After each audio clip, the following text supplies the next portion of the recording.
Carte mentale sur le théorème de Pythagore. Alors c'est quoi? Qu'est-ce que c'est que ce théorème?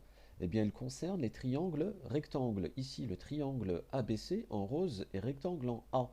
Et là, à partir de chacun de ces côtés, on a construit un carré. Le carré le plus grand ici, il a été construit à partir de BC, qu'on appelle l'hypoténuse, puisqu'il est situé en face de l'angle droit. Ça sera le côté le plus grand.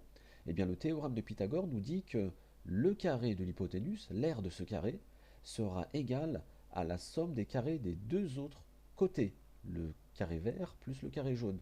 Voilà par quoi ça se traduit. BC au carré est égal à AB au carré plus AC au carré.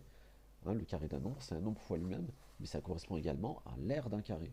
Pourquoi faire ce théorème? Il permet de calculer un côté inconnu dans un triangle rectangle, mais bien sûr à condition de connaître deux côtés. Concrètement, comment faire? On va regarder ce premier exemple. Ici, on a un triangle ABC. Il est rectangle en A. C'est ce qu'il faut commencer par dire dans chaque exercice. ABC, je sais que ABC est un triangle rectangle en A. Ensuite, la deuxième étape, elle consiste à non pas faire les calculs tout de suite, mais à rajouter une autre phrase en disant, d'après le théorème de Pythagore, et que nous dit ce théorème? Il nous dit que lorsque tu prends l'hypoténuse au carré, voilà, et bien cela sera égal à la somme des carrés des deux autres côtés. Donc on va écrire que 8 au carré plus 6 au carré sera égal à BC au carré. Alors 8 c'est le côté AC hein, et 6 c'est le côté AB.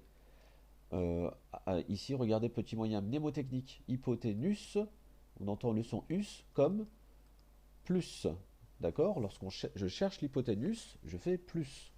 Donc on va aboutir à 8 au carré, c'est-à-dire 8 fois 8, 64, 6 au carré, 6 fois 6, 36.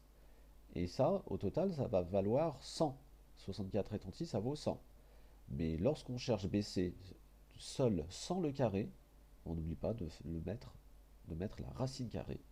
Racine carrée de 100, alors ça peut se faire à la calculatrice, mais 100 fait partie des carrés parfaits, donc on peut le faire très, très facilement de tête. Racine carrée de 100, ça vaut 10, puisque 10 au carré vaut 100. On a trouvé BC. Deuxième exemple, cette fois-ci, le côté inconnu, ce n'est pas l'hypoténuse, c'est un côté de l'angle droit. Regardez, donc on sait que ce triangle s'appelle DEF, il est rectangle en E, et là on cherche DE. Alors DF est le côté le plus grand, hein, 15, mais nous on cherche DE au carré. À ce moment-là, il va falloir faire 15 au carré moins 9 au carré, car le côté inconnu n'est pas l'hypoténuse. 15 au carré 225, 9 au carré 81, et là on aboutit à la racine carrée de 144, 225 moins 81. C'est encore un carré parfait, racine carrée de 144, ça va donner 12. Voilà donc comment utiliser ce théorème de Pythagore.